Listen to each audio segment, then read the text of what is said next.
tá, pessoal?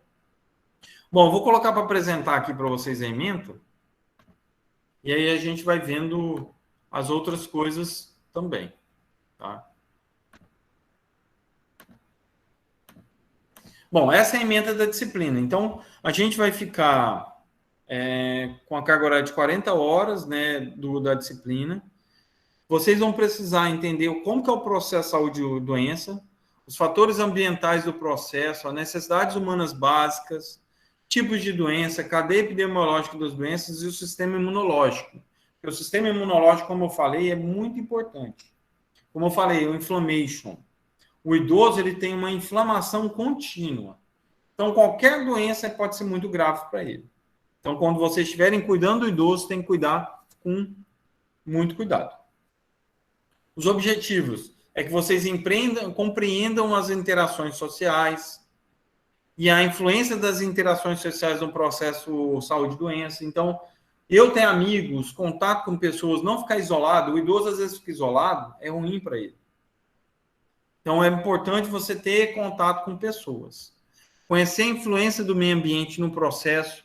Por exemplo, se eu trabalho num ambiente em que tem muitos fungos, num ambiente que tem muito mofo, num ambiente que é muito insalubre, eu posso ter uma doença. Então, o meio ambiente que me cerca, ele vai influenciar na minha doença, ou não.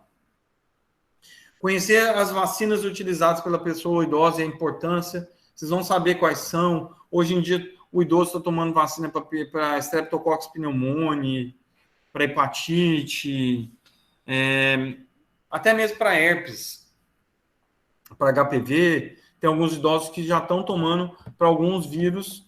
Então, as vacinas são muito importantes. A gente vai ver o que é saúde-doença, né? Os fatores que acontecem, o processo biológico, culturais, ambientais, sociais, psicológicos e culturais. Entender as necessidades humanas básicas, né? Que é habitação, alimentação, trabalho, segurança, educação, afetividade, espiritualidade. Como eu falei para vocês, é tudo um aglomerado de coisas que faz você sentir bem. Influência do meio ambiente no processo, saúde e doença. A saneamento básico também. A gente já comprovou que pessoas que têm saneamento básico vivem mais que pessoas que não têm. Então, a parte de esgoto, água tratada, tudo isso influencia. Medidas de prevenção dos recursos ambientais. Tipos de descontaminação. Vocês vão trabalhar no ambiente que o idoso está. O idoso, se pegar o coronavírus, gente, ele pode falecer. Tá? Porque coronavírus no idoso ele é mais complicado. Mesmo com a vacina? Sim, mesmo com a vacina. A vacina tem a sua eficácia. Porém, a eficácia da vacina, às vezes, não é 100%, a gente sabe. Nada é 100%. Até no exame de DNA, várias vezes eu fui fazer exame de DNA e eu vi, entregava o resultado do exame de DNA, não aparece lá 100%. Tá? A vacina, na verdade, é um imunizante que auxilia a resposta imunológica e ele pode prevenir em quase 100% em alguns casos doenças. Tá? Paralisia infantil, por exemplo. Completamente acabou a paralisia infantil. Completamente não. Acabou a paralisia infantil no Brasil por causa da vacina. Tá? Então, a vacina ela é importantíssima mesmo. É importante. Se vocês puderem também ajudar o idoso com relação às vacinas, é muito importante. Tá? Então, a ementa, voltando. Então, a gente vai ver os tipos de vacina, né, os conceitos de asepsia, limpeza, desinfecção. É importante o ambiente estar descontaminado, não sujo. A parte de microbiologia também, falar sobre os vírus, bactérias, fungos e protozoários, a forma de infecção, o que são parasitoses intestinais em idosos, o que é higiene e profilaxia, e como que é o tipo de sistema imunológico, a reação antígeno-anticorpo, etc. Tá? Então, aqui nessa parte ainda está a parte antiga, tá? E as referências bibliográficas. Tem muita coisa interessante. Tá? Bom, vou me apresentar então. Meu nome é Ronaldo, né? Eu já falei para vocês, né? Eu sou biomédico, formado em 2001, na primeira turma de biomedicina de Minas Gerais. Sou professor aqui desde 2009, tá? Eu fui coordenador do curso, eu sou professor do curso, fui professor do curso de biomedicina, farmácia e medicina lá em Minas Gerais, em Uberaba, tá? Fui coordenador do laboratório aqui no início do curso de biodiagnóstico, que era um curso que tinha aqui, e já fui coordenador de laboratório lá, quando eu era coordenador do laboratório de microbiologia, parasito, urinários e líquidos cavitários. Fui já coordenador do Pronatec, aqui da escola. Fui coordenador do curso de biodiagnóstico. Dou aula aqui para o curso de biomedicina na graduação. Atualmente estou como vice-diretor, tá, daqui. Fui supervisor do curso FIC, recepcionista e maqueiro, tá? Fui sócio de 2 laboratórios lá em Minas, que quando eu vim para cá eu vendi minha parte e não recebi. O cara me deu cano. Laboratório padrão e o de citologia. Sou formado em biomedicina já tem um tempinho. Fui conselheiro lá do Conselho Regional de Biomedicina e hoje eu sou delegado do Conselho aqui da Paraíba desde 2017. E já estudei bastante, gente. E eu sempre tento me atualizar. Não adianta vocês escolherem a área de saúde, cuidar de idosos, tem sempre uma coisa nova que tem que se atualizar. Então, eu sou especialista em saúde coletiva pública, microbiologia, especialista em citologia e anatomia patológica, em educação empreendedora, em educação de jovens e adultos e gestão de educação de jovens e adultos. Eu sou mestre em patologia geral clínica e doutor em gerontologia biomédica pela PUC. Essa aqui é a minha carteirinha do conselho, né, de biomedicina. Aí na própria minha carteirinha tem lá, doutorado em gerontologia. Então aqui, eu vou pular, que é a parte de habilitações, né, do biomédico. Eu queria mostrar essa habilitação, né, que é a gerontologia, né. A gerontologia, gente, o que acontece? É o estudo do envelhecimento saudável. A pessoa começa desde criança até futuramente, quando ele tiver com a idade mais avançada, ele tem uma expectativa de vida maior. Se você se cuidar bastante, você vai viver mais. No Japão, por exemplo, os idosos vivem mais de 90 anos. Porque eles têm uma alimentação muito boa, espiritualidade e várias outras coisas, tá? Então, a população brasileira, no geral, vivia muito pouco antigamente. Agora está vivendo mais porque está tomando alguns cuidados. Então, o problema de saúde pública, os cuidados que as pessoas estão tendo hoje em dia, está melhorando muito essa situação. E as doenças geriátricas, elas ocorrem um desequilíbrio nutricional que atrapalha a absorção de nutrientes, pode levar até a morte do paciente.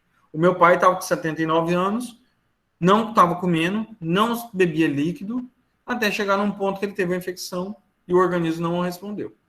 Tá? Bom, esse gráfico aí, gente, é um gráfico clássico do aumento da expectativa de vida. Em 1980, o que acontecia? A maioria da população era jovem. Tá vendo? Aqui embaixo são jovens e em cima são os mais velhos. Em 2010, começou a formar tipo uma barriga, uma pera, né? Um formato de uma pera do gráfico. E a previsão para 2035 é nascer pouca gente e ter mais pessoas com 60 anos para cima. Eu vou estar lá. Estou com 42 hoje, então daqui 18 anos eu tenho 60. Passa voando esses 18 anos. Então, 18 anos eu vou estar com 60 anos, aí eu vou estar nessa parte do gráfico aqui de cima. Tá? Então, a população está envelhecendo e vivendo mais. Então, daí a importância desse curso que vocês escolheram, cuidado de idoso, cuidador de idosos. Tá? Tem uma diferença de geriatria e gerontologia. Geriatria é o estudo das doenças, né, do médico geriatra, e gerontologia é a prevenção. O objetivo da geriatria e gerontologia em conjunto é uma longevidade com saúde e longevidade com qualidade de vida. Não adianta nada eu viver muito doente. tá? O meu irmão estava na cama quando ele descobriu que ele ia ficar tetraplégico, ele falou para mim, eu não quero viver pro resto da vida em uma cama. Aquilo me marcou e eu falei, meu Deus, e ele vai ficar pro resto da vida na cama, como é que vai fazer? E ele justamente não continuou, ele não queria. Então, a gerontologia, a gente estuda a parte biológica, a médica é mais geriatria, social, que inclui a parte psicológica. Hoje em dia, gente, a parte psicológica comportamental é quase que tudo. Você acaba tendo efeitos psicológicos que influenciam em tudo na sua vida. E espiritual também. A parte espiritual também ajuda bastante. O envelhecimento saudável, gente, é a pessoa, desde jovem, se cuidando, tem um envelhecimento normal. Por que eu falei esse negócio de geriatra, gente? A partir de 30 anos.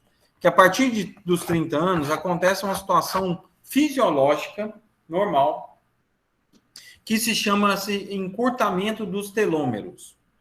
Quando acontece o encurtamento dos telômeros, você já está começando o processo de envelhecimento. Então, a partir dos 30, você começa a diminuir telômero.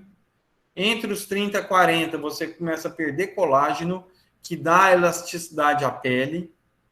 Por isso que começa a dar rugas, a gente começa a ficar com o rosto mais envelhecido, é por causa da perda do colágeno que dá elasticidade. Tá? Você vai ver que, por exemplo, a pele de uma pessoa idosa é mais frágil. Qualquer coisinha faz assim, você pode machucar um idoso. Quando eu vou colher sangue do idoso, eu tomo o máximo cuidado, porque pode dar hematomas, lesões mais graves no idoso. Então, o envelhecimento ele começa aos 30 anos por causa da diminuição do encurtamento do telômero e perda de colágeno, etc. E a qualidade de vida está totalmente associada à longevidade. Sem qualidade de vida, a pessoa não vive bem, não vai viver. Então, o que é a qualidade de vida? Como eu falei para vocês, existem 5 aspectos que são importantes na qualidade de vida do idoso. O aspecto físico, que é da cabeça e do corpo, tá? Vocês têm que estar bem fisicamente, com o corpo bem e a cabeça boa, que envolve também a parte psicológica. Se você estiver mal psicologicamente, você fica muito mal, você não consegue fazer nada. Período que meu pai e meu irmão ficou no hospital, meu irmão ficou 4 meses quase, e meu pai doente com tratamento, o meu psicológico estava muito abalado. Eu cheguei até a tomar medicamentos para tentar reverter uma parte psicológica que eu estava tendo com isso. Só que agora eu já estou um pouco melhor. Quer dizer, bem melhor, né? Parei os medicamentos. A parte social também. É bom ter amigos, vizinhos, conhecidos. Pode ser até mesmo relacionamento de amizade, namoro.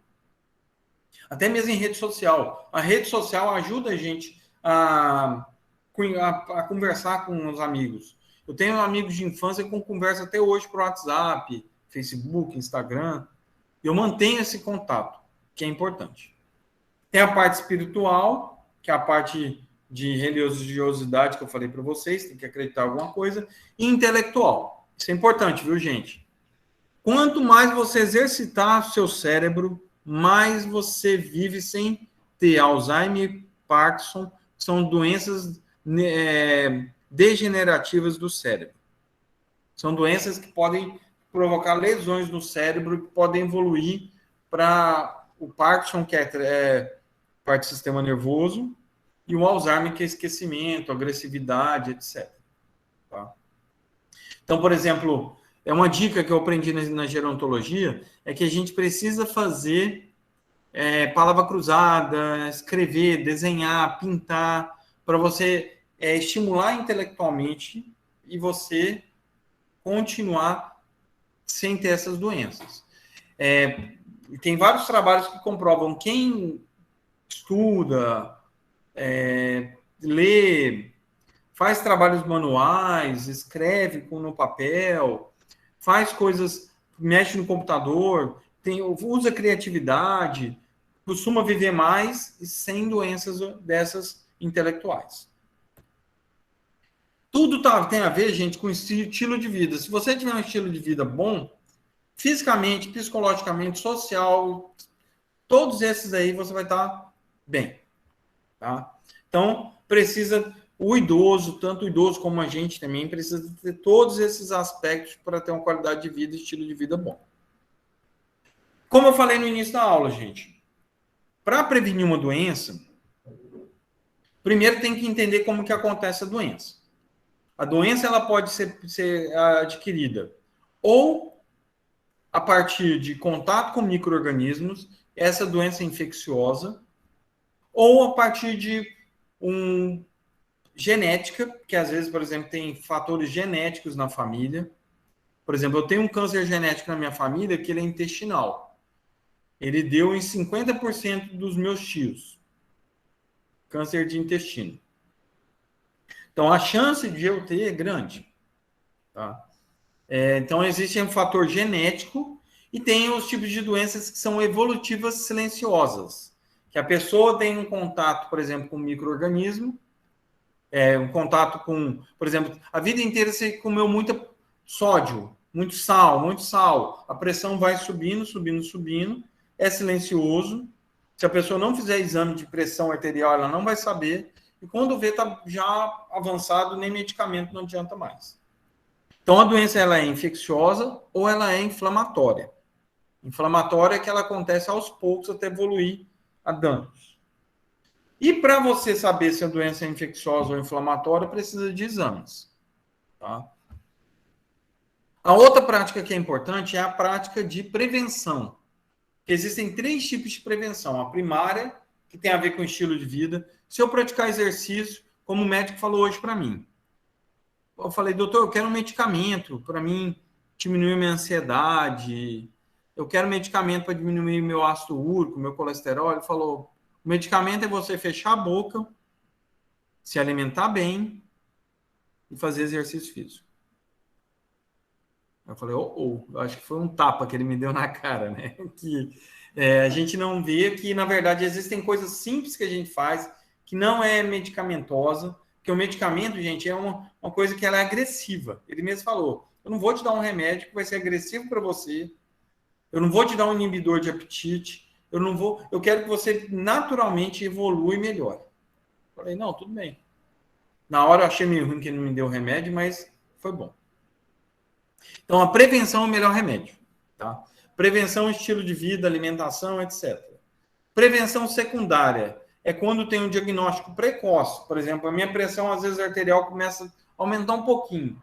Então, você faz a prevenção inicial precoce, que depois vai ter um tratamento precoce e o estilo de vida.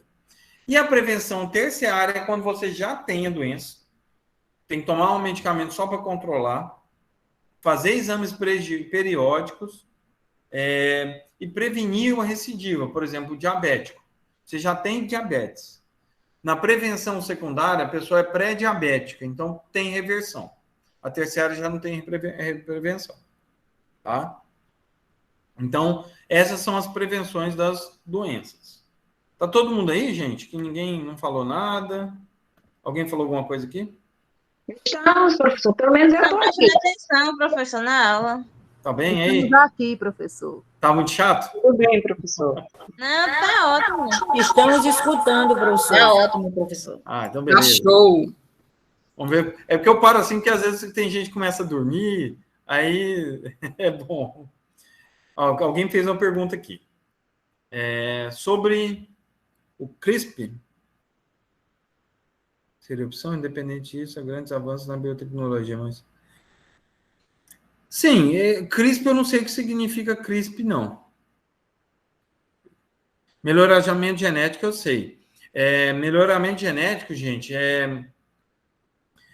eu tive uma reunião com o pessoal de Portugal. Eles lá têm o curso Cuidar de Idosos, a gente está até mexendo com essa portaria, com essa parceria, tá? E esse pessoal, né, eles trabalham lá com cuidadores de idosos e também com robôs. Lá em Portugal, eles contratam cuidador, mas um robô, para auxiliar no cuidado ao idoso. Não é que o cuidador ele vai perder o emprego para o robô, tá, gente? Mas ele pode trabalhar em conjunto, junto com o robô, e faz com que ajude a cuidar. Então, às vezes, o ser humano está cansado, uma hora, ele liga o robô lá que vai ficar cuidando da pessoa, tá? Então, isso é interessante. Depois a gente vai marcar alguns eventos com esse pessoal de Portugal, que vai ser bastante interessante. Melhoramento genético, gente, hoje a tecnologia ajudou muito. Por exemplo, o caso do meu pai, vou dar um exemplo dele, do meu irmão também. Eles fizeram, o meu pai fez um PET scan, ele escaneou o corpo todo, para ver se tinha lesão de câncer, né? Algum foco de câncer em algum linfonodo. Não achou, só no baço. Até se ele tivesse tirado o baço, né? Só que a médica estava com muito medo, porque tinha 79 anos. Tirar o baço com a idade avançada é complicado. Mas tem pessoas que fazem exames genéticos, né? E analisam até mesmo quando a criança está ainda na barriga da mãe, eles coletam o líquido amniótico e fazem uma análise genética para ver uma possibilidade de doenças futuras. Vocês lembram da Angelina Jolie? A ex-mulher do Brad Pitt? Ela tinha um câncer de seios, né? De mama, genético, familiar, e ela retirou os 2 seios como prevenção. Tudo a partir de exames genéticos pré-existentes. Tá? Então, pode acontecer isso também, tá, gente? Os cuidados, né, com saúde, fazendo com que a pessoa, com exames, ela consiga sobreviver mais, descubra cada vez mais as coisas que podem estar acontecendo. Tá? Viu, gente? Tem a doença do corpo, tem a doença da alma, tá? Que é a parte psicológica que pode acontecer também. Continuando, então, aqui. Então, a prevenção é o melhor remédio, certo? Para prolongar a vida com saúde e evitar, a gente precisa evitar o envelhecimento precoce. O que faz evitar o envelhecimento precoce? Alimentação, não ficar tomando sol sem o protetor solar, exercício físico, alimentação saudável. Precisa tomar muito sol? Precisa tomar um pouco de sol para a vitamina D. Mas de resto, tá todo mundo bem. Se tomar sol no período que não é tão forte os raios ultravioletas, né, entre 7 horas da manhã, 6 horas da manhã, até no máximo 9 da manhã. Durante o período de meia hora, 40 minutos, a quantidade de vitamina D já volta ao normal. Reduzir ao mínimo a perda de capacidade e incapacidade. Quanto mais ativo a gente ficar, melhor. A gente tem aquela história de fazer assim, eu quero aposentar e ficar quieto. O meu pai, ele aposentou e não parou. Por isso que fez com que ele vivesse, às vezes, um pouco mais, até os 79 anos, saudável. Tá? Porque ele não parava. Ele só parou agora no período de pandemia. Retardar o processo de envelhecimento. Como que a gente retarda o processo de envelhecimento? Fazendo botox, fazendo injeção, peeling? Não. Retardar o processo de envelhecimento é se alimentar bem com alimentos saudáveis, tá? Evitar sol em excesso, evitar o estresse, tratar bem os outros, melhorar a religiosidade, ser feliz. Isso tudo faz com que a pessoa retarde o processo de envelhecimento. E evitar o envelhecimento patológico, gente, que é se cuidando e fazendo exames. Então, gerontologia, gente, ele faz o quê? Ele vai auxiliar famílias, clínicas, ele pode montar clínicas, ele pode atender hospitais, assim como vocês, viu? Capacitar cuidadores de idosos, trabalhar com gestão, planejamento, pesquisa e docência. E aqui, vocês verem exemplos, né, bem interessantes para vocês. Alguém fez uma pergunta, eu só vou acabar aqui, eu já vou na pergunta, tá? A idade ativa, a empresa, isso aqui é uma propaganda de emprego para gerontólogo ou cuidador de idoso lá em Portugal. Vocês vão ver que o português aqui está meio confuso. É porque não é brasileiro, viu? É o português de Portugal. Então, aqui eu cortei, mas tem o salário, tá? Em euro. Era 2.000 euros. Você consegue viver bem em Portugal com 600 euros tranquilamente, tá? Então, o resto, tranquilamente, com sobra. Então, ganhando 2.000 euros, você tem um salário muito bom. O euro é 7,50, se eu não me engano. Reais. Então, dá para fazer um pezinho de meia, tá? Então, a empresa lá, é uma empresa que está contratando gerontólogos ou cuidadores de idosos. Então, é uma profissão de futuro. Hoje, a gente está conversando, eu, professora Soraya, professor Jairo.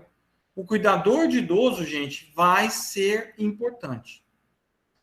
Com a situação do meu pai, que estava doente, com minha mãe também, com 76 anos, a gente tinha acabado de contratar um cuidador de idoso para eles.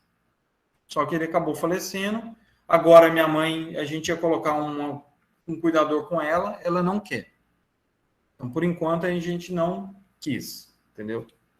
Mas é uma profissão de futuro que, com certeza, tem cada vez mais mercado de trabalho. E esse aqui é um artigo, né, de 2018, viu, gente? Olha em 2018, no Estadão, o que estava falando. Cuidador de idoso é a ocupação que mais cresce no país na década. Pesquisa mostra que os números passou de 5.600 em 2007 para 34.000 em 2017. Crescimento de 547%. Por quê? Por causa do envelhecimento da população e redução do tamanho das famílias. Como a família não tem mais muitos filhos, acaba que o filho não pode ter um filho que cuida do idoso. Então, aí acaba contratando o cuidador de idoso para ficar lá. Aqui em João Pessoa, a gente vê claramente vários locais, ali em Manaíra, que eu moro, eu vi já uns 3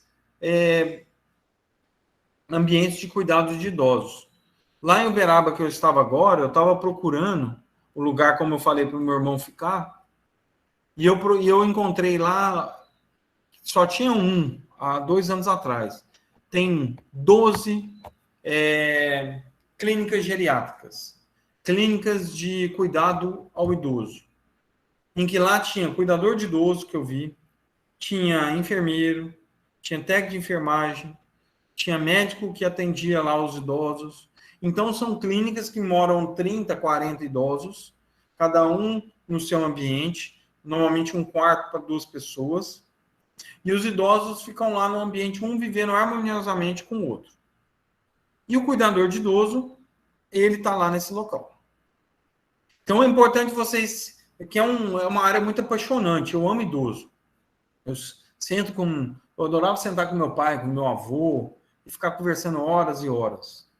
Que a primeira coisa que vocês têm que gostar, tem que gostar do idoso. É uma profissão boa, mas você tem que tratar bem o idoso. E o idoso, ele é muito carente, ele pode ficar agressivo por determinadas doenças. Então, a gente tem que saber lidar com ele.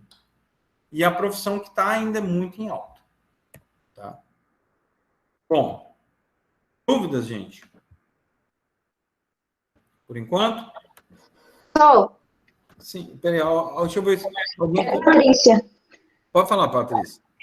O senhor falou que pode também, o técnico, cuidador de idoso, pode também trabalhar ou abrir clínica para cuidado de idoso?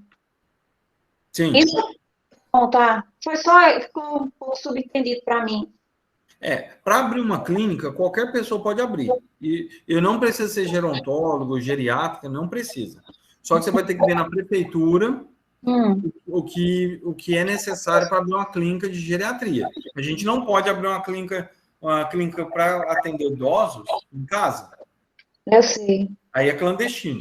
Então, precisa ter uma aprovação, tem que ver na prefeitura de cada cidade como que funciona.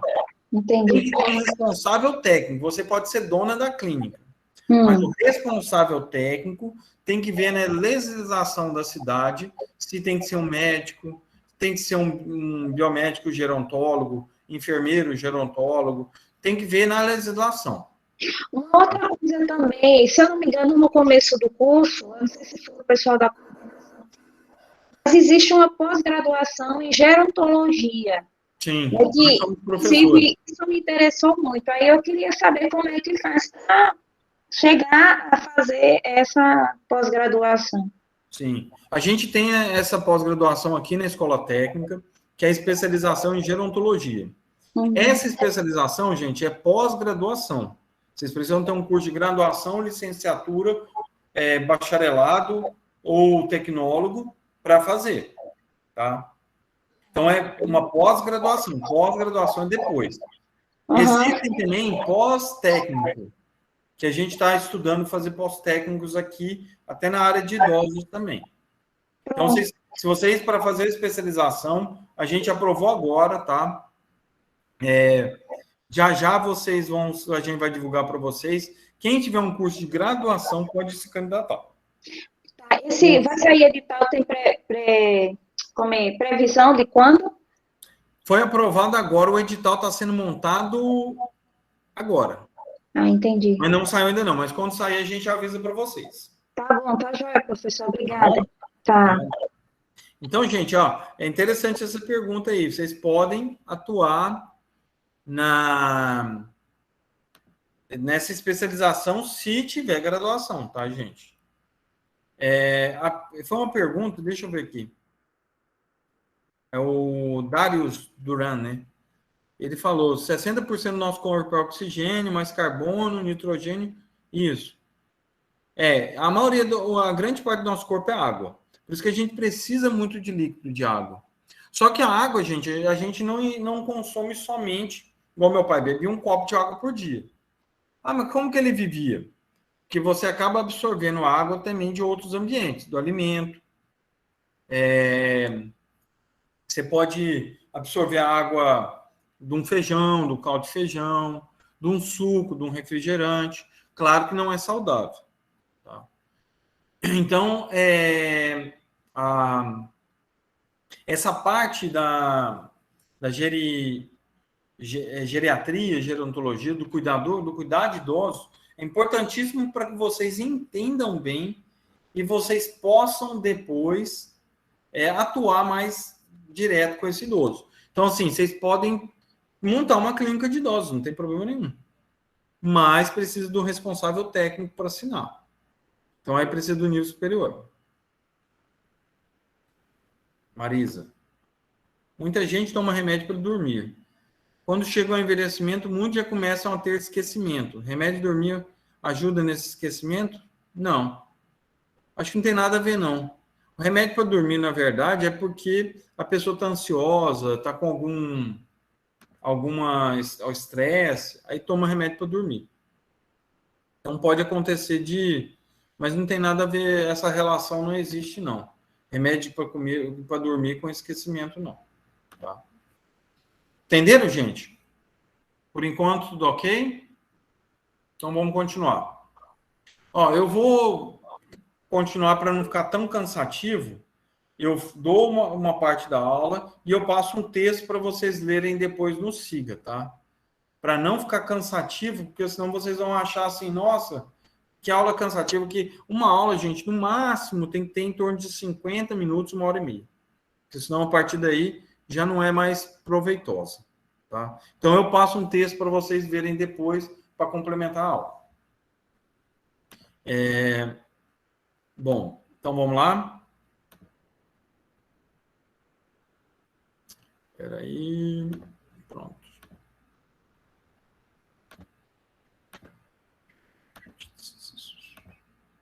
Sexta-feira a gente vai ter de novo aula síncrona, tá, gente? Aí depois as outras a gente vai marcando.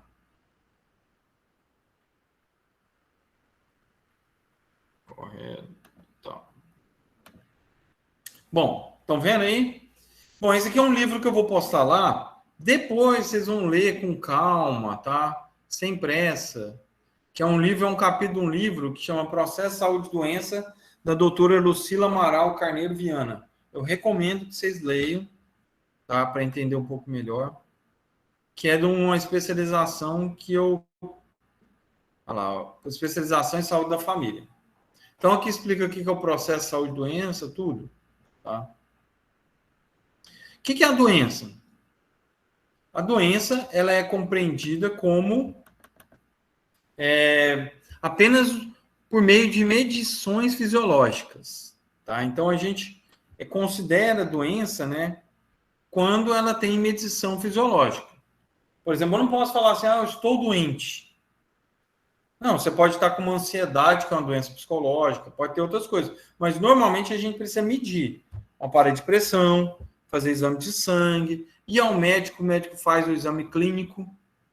Por que o médico apalpa assim, nossa barriga, nosso pescoço? Ele vê os linfonodos para ver se não está com nenhuma doença. Tá? E quem que estabelece que a doença é o sofrimento.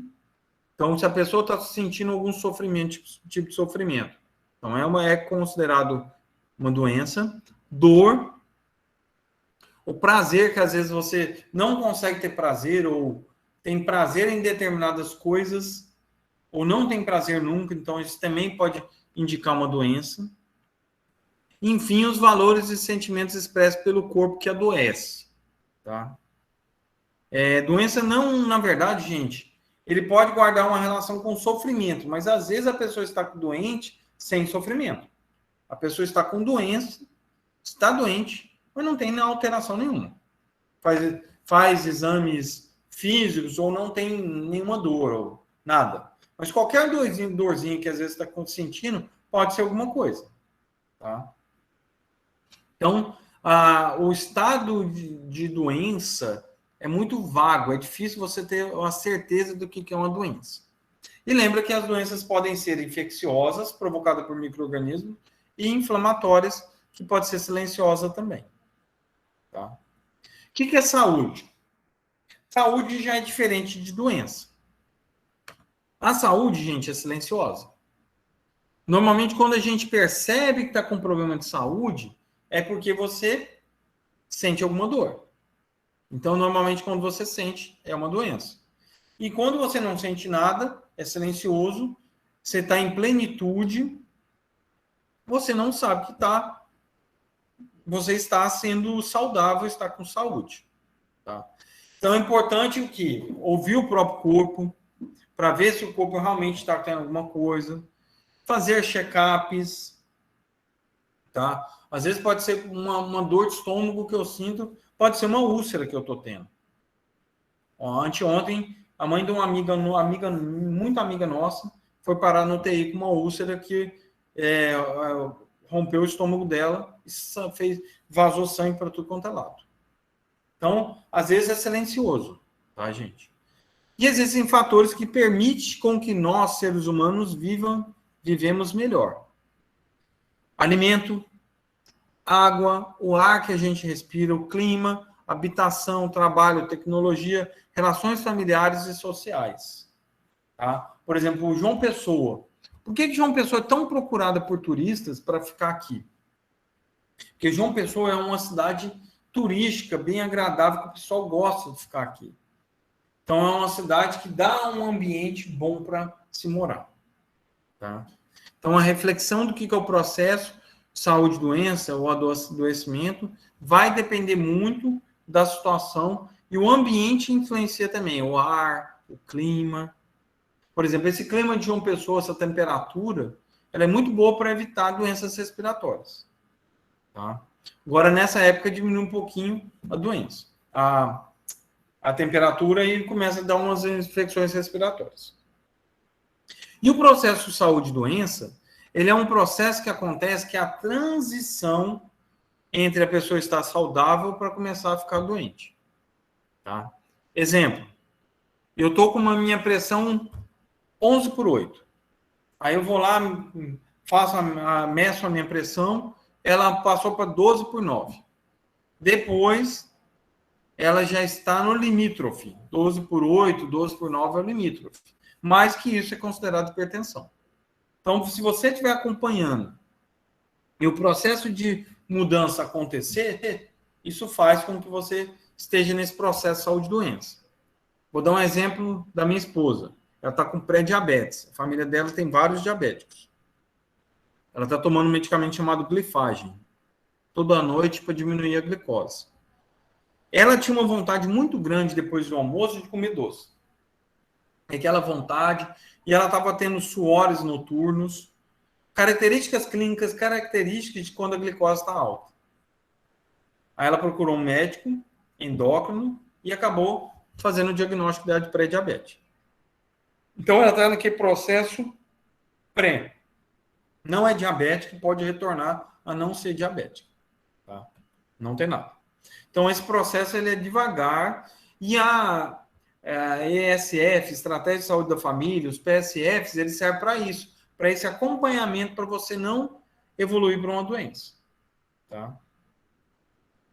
Então, existe uma concepção histórica da saúde e doença, que é muito antiga. A prevenção ainda é a melhor forma. Olha, a prevenção é definida como ação antecipada baseada no conhecimento natural da história, a fim de tornar improvável o progresso posterior da doença. Então, a prevenção tem 3 fases que eu já expliquei agora mesmo: primária, secundária e terciária. Primária, você tenta evitar que a doença apareça. Secundária, você tem a doença diagnosticada, mas o tratamento precoce pode voltar e evitar a invalidez. E, por último, a terciária é reabilitação e manter contínuo tratamento, contínuo diagnóstico e sempre manter valores bem adaptados. Tá? Então, o processo acontece isso, tá, gente? E educação em saúde é isso, vocês vão ter essa disciplina depois, que você aprende com profissionais da saúde a promoção de saúde. Você tem que promover saúde. Tá? Então, isso é o que acontece normalmente. Certo? Deixa eu ver se tem mais alguma coisa aqui, que eu já mostrei. Bom, então, a OMS, gente, esse é um resumo que está lá na aula, tá? Ela preconizou em 1947 que o conceito de saúde é um estado de complexo bem-estar físico, mental e social, não apenas a ausência de doença ou enfermidade. Tá? Então, é uma balança, na verdade, que é a balança que corresponde ao nível biológico. Saúde e doença, ela tem que estar no mesmo patamar. Então, nem você pode estar com pouca saúde e muita doença, e nem muita saúde e pouca doença. Então, o bem-estar individual, coletivo das pessoas, tudo isso são formas de saúde bem definida. Tá? Bom, então a saúde, esse bem-estar, né? A saúde é necessário para que você não tenha nada patológico. Tudo que é patológico é uma doença. E existem 3 planos que podem descrever a condição de saúde. O plano subindividual, que é o biológico, fisiológico. O individual, que é se a pessoa está bem biologicamente, em condições gerais, sabendo conviver com pessoas. E coletivo, quando é a partir de sociedades. Então, por exemplo, ultimamente no nosso plano coletivo está muito ruim por causa do Covid. Então, a doença traz o significado que é o equilíbrio entre o estado geral, tá? Então, comecei a ficar gripado, eu já estou com um resfriado, é uma doença. E o processo da saúde e doença depende de algumas coisas, né? Ele depende da parte social, biológica, econômica e cultural. Então, existe um histórico do processo de saúde e doença, que são modelos. Modelo religioso, modelo holístico, modelo empírico, racional, biomédico, modelo da história natural das doenças e um modelo sistêmico. Cada modelo tem um tipo de explicação. O modelo antigamente, que é o mágico religioso, eles faziam tratamentos a partir de cura espiritual. Hoje já até existem comprovações que funcionam, tá, gente? Cura pelas mãos, cura por efeitos sobrenaturais, principalmente religiosidade. Tá? O holístico é o equilíbrio geral, né, do espiritual, emocional, mental e físico, Está vendo que aqui precisa ter esse equilíbrio. O hipocrático foi no Egito Antigo, né? O Hipócrates, valorização do trabalho para garantir o bem-estar geral. O modelo biomédico é a partir das doenças, né? Louis Pasteur, John Koch, eles começaram a estudar as células, e aí surgiu o modelo biomédico, que é a partir das alterações dos exames, a pessoa pode ter doença. Então, é um desajuste do organismo. O organismo, ele combate a infecção, mas ele pode não conseguir, aí ele é um modelo biomédico. O modelo processual 1976, né, que é baseado nos estímulos patológicos do ambiente. Se você trabalha num ambiente com muito sujeira, você vai ser mais fácil de ter infecções. Modelo sistêmico, que é o conceito de 1970, né, que é os fatores políticos, ambientais, socioeconômicos influenciam também na doença, e todos esses fatores aqui podem influenciar. Genético, social, psicológico, ambiental, educacional, pessoas mais estudadas têm menos doença, cultural, por exemplo, na Índia. Na Índia o pessoal não queria tomar vacina porque a religião não permite. Então, é um fator cultural, religioso. Fatores econômicos. Se está todo mundo bem economicamente, se alimenta melhor. Fatores políticos. A gente vê o fator político tanto que está sendo importante hoje, né? Crises políticas influenciam em prevenção de doenças, ecológicos, etc.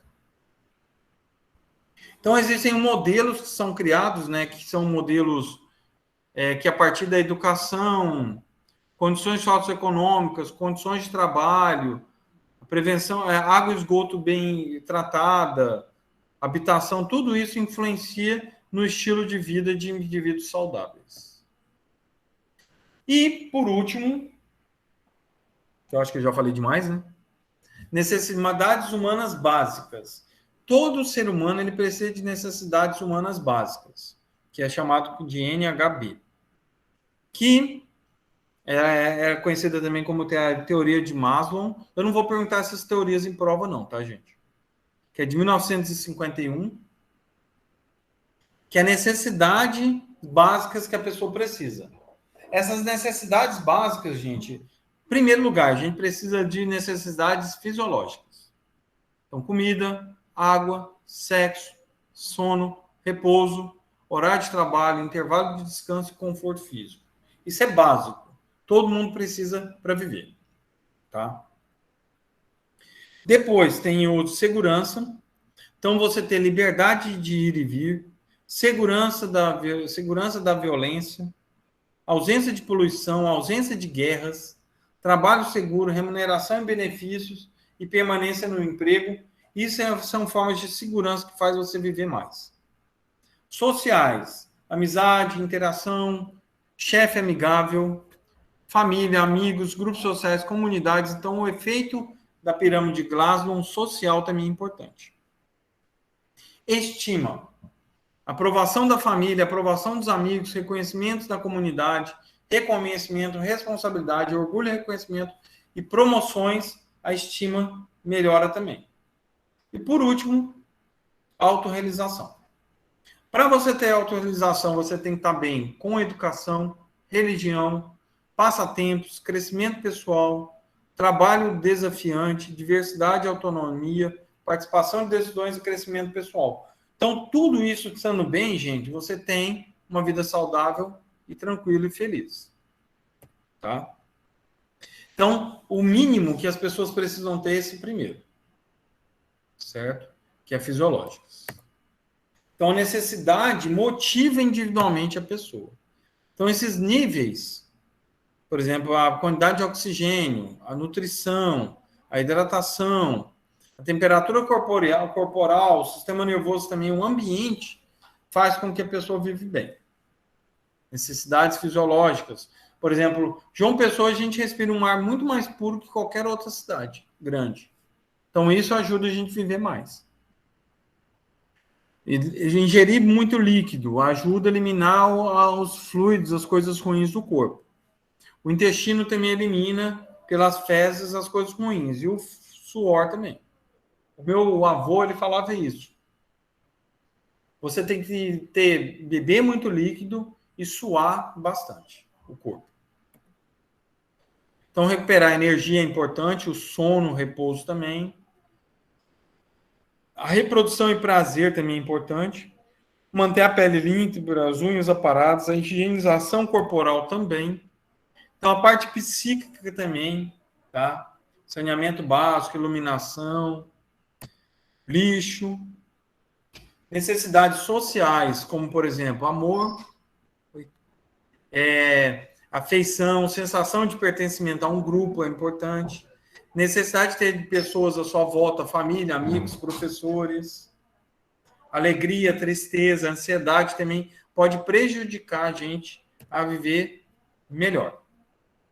Necessidade de autoestima também é bom. Valorização de si mesmo, amor próprio é importante.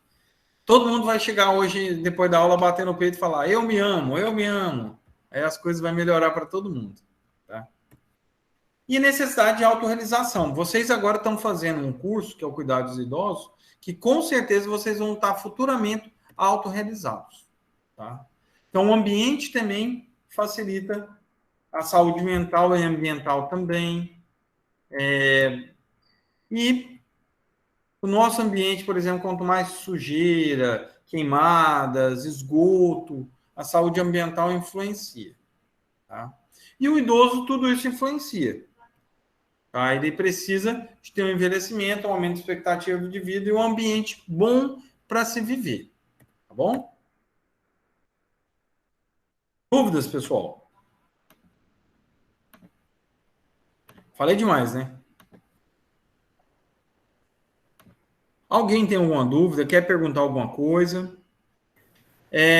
Sempre que vocês estiverem com idoso, ou vocês mesmos, a vida de vocês, vocês têm que tentar fazer com que seja menos desgastante, estressante a vida de vocês.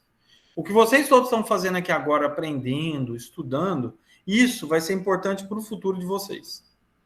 Por isso que eu falo, não desistam do curso, vão até no final, sejam felizes no que vocês escolhem. Mesmo se você estiver no curso e às vezes fala, eu não estou feliz no curso, termine o curso. Termine e vai atrás de outro depois. Nunca é tarde para começar e continuar, inicializar uma nova etapa na vida.